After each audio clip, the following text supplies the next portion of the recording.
پاکستان میں خوب وائرل سبز جعلی اور اس پر تالا لگی قبر کس کی نکلی، اصل حقیقت سامنے آ گئی۔ ناظرین، گزشتہ ایک ہفتے سے ایک قبر کی تصویر سوشل میڈیا پر خوب وائرل ہو رہی تھی، جس کے بارے میں جتنے منہ اتنی باتیں۔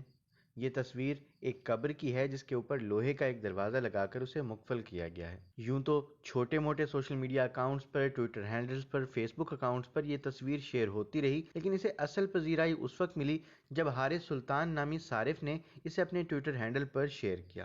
تب ہندوستان کے تمام بڑے میڈیا چینلز اور ویب پورٹلز نے اسے اچک لیا اور اس کے متعلق غیر مصدقہ خبریں چلانے لگے۔ بھارتی میڈیا نے اس تصویر کے بارے میں یہ بتایا کہ یہ قبر پاکستان کے قبرستان کی ہے، جہاں لوگ اپنی نوجوان بیٹیوں کی قبروں کو تالا لگانے پر مجبور ہیں کیونکہ پڑوسی ملک میں نیکروفیلیا نامی قبیح بیماری اپنے عروج پر پہنچ چکی ہے۔ مین سٹریم میڈیا کے علاوہ سوشل میڈیا اور دیگر چھوٹے موٹے نیوز پورٹلز نے بھی مختلف ٹویٹر ہینڈل سے غیر مصدقہ تفصیلات لے کر من گھڑت کہانیاں تیار کر کے اس قبر سے متعلق انتہائی جھوٹی اور غیر مصدقہ خبریں نشر کی، جن کی جتنی مذمت کی جائے کم ہے۔ تاہم پھر فیکٹ چیکر محمد زبیر نے اس تصویر کی حقیقت معلوم کرنے کی کوشش کی، تاہم انہیں بھی اس بات کا پتہ نہیں چل سکا۔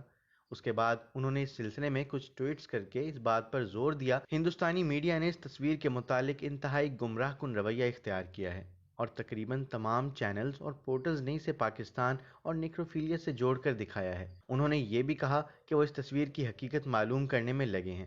محمد زبیر کے ٹویٹس کو دیکھ کر حارث سلطان نے اپنا ٹویٹ ڈیلیٹ کر دیا اور کہا کہ وہ غیر معتبر ذرائع سے یہ اطلاع لے کر ٹویٹ کرنے پر معذرت خواہ ہے۔ اس نے بتایا کہ اس نے ایک چھوٹے ٹویٹر ہینڈل سے یہ اطلاع اور تصویر لی تھی۔ فیکٹ چیکر محمد زبیر تو اس تصویر کی حقیقت معلوم نہیں کر سکے، تاہم محمد آصف خان نامی ایک ٹویٹر یوزر نے اپنے ویریفائیڈ ٹویٹر ہینڈل سے یہ کہتے ہوئے ایک ویڈیو شیئر کیا ہے کہ یہ قبر دراصل شہر حیدرآباد دکن کے ایک قبرستان کی ہے، جہاں پر ایک قبر پر لوہے کا دروازہ نصب کر کے اسے تالا ڈال دیا گیا ہے۔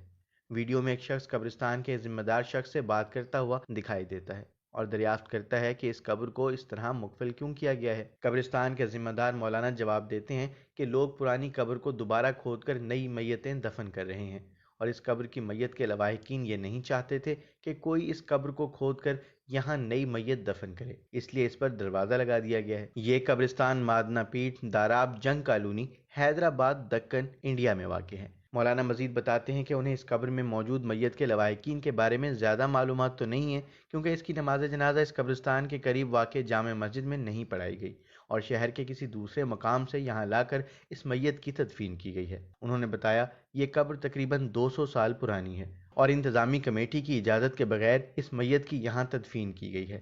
اس کے علاوہ جو جالی لگائی گئی ہے اس کے لیے اجازت نہیں لی گئی اور اس موقع پر کافی کہا سنی بھی ہو گئی تھی، تاہم کمیٹی نے بعد ازاں خاموشی اختیار کر لی کیونکہ معاملہ موت اور قبر کا تھا۔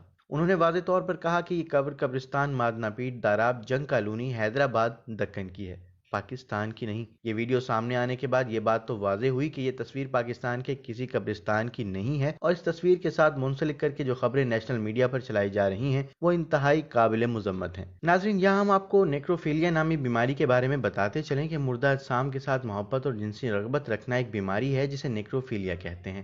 تاہم اس خبر کے ساتھ جو باتیں کہی گئیں وہ انتہائی معیوب ہیں۔ بے شک پاکستان میں ایسے واقعات پیش آئے ہیں جہاں قبروں سے جوان عورتوں کی لاشیں نکال کر ان کی بے حرمتی کی گئی، تاہم یہ بیماری کسی ایک قوم یا ملک تک محدود نہیں ہے۔ اس طرح کی بیمار ذہنیت کے لوگ ہر جگہ پائے جاتے ہیں۔ اس چیز کو بنیاد بنا کر پاکستان اور پاکستانیوں کے نام پر سارے مسلمانوں کو بدنام کرنے کے لیے جھوٹی خبریں چلانا نیکروفیلیا سے بھی زیادہ بدترین ذہنیت کی عکاسی کرتا ہے،